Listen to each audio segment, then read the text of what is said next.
محترم ناظرین و سامعین، السلام علیکم ورحمۃ اللہ وبرکاتہ۔ استقبال ہے آپ کا Bharat Urdu Times YouTube channel پر۔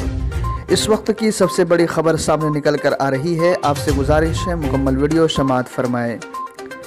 کرناٹک ہائی کورٹ نے مسلم طالبات کے اسکولوں اور کالجوں میں حجاب پہننے پر عائد پابندی کے معاملے میں مسلم طالبات کی جانب سے داخل کی گئی درخواست کو آج وسیع بینچ کے حوالے کر دیا ہے۔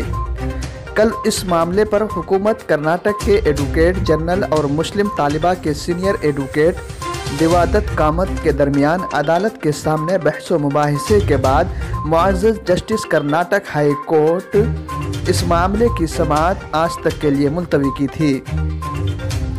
آج 2:30 بجے دن کرناٹک ہائی کورٹ میں اس معاملے کی دوبارہ سماعت اور دونوں جانب کے وکلاء کی جانب سے پیش مختلف حوالوں کی سماعت کے بعد معزز جسٹس کرناٹک ہائی کورٹ نے محسوس کیا کہ یہ معاملہ چند دستوری سوالات پیدا کرتا ہے اور یہ پرسنل لاء کی اہمیت کا بھی ہے، جس کا فیصلہ ایک بڑے بینچ کو کرنا چاہیے۔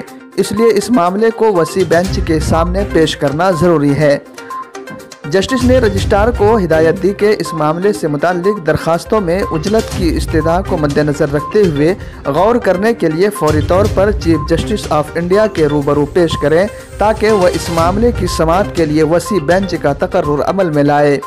ان درخواستوں کی سماعت کر رہی justice Karnataka high court Dixit Krishna Shetty پر مشتمل سنگل بینچ نے حجاب معاملے میں عبوری راحت سے انکار کرتے ہوئے کہا کہ اس پر وسیع بینچ ہی فیصلہ کرے گی۔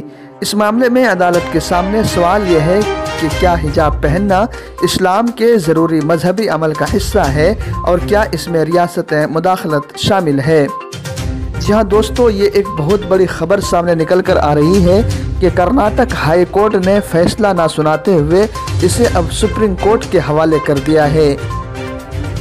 آپ سے گزارش ہے اس ویڈیو کو زیادہ سے زیادہ شیئر کریں، لائک کریں، کمنٹ میں اپنی رائے ضرور دیں اور اس مسلم طالبات کے لیے دعا کریں جو اپنے حق اور اپنے انصاف کے لیے بدستور لڑ رہی ہے۔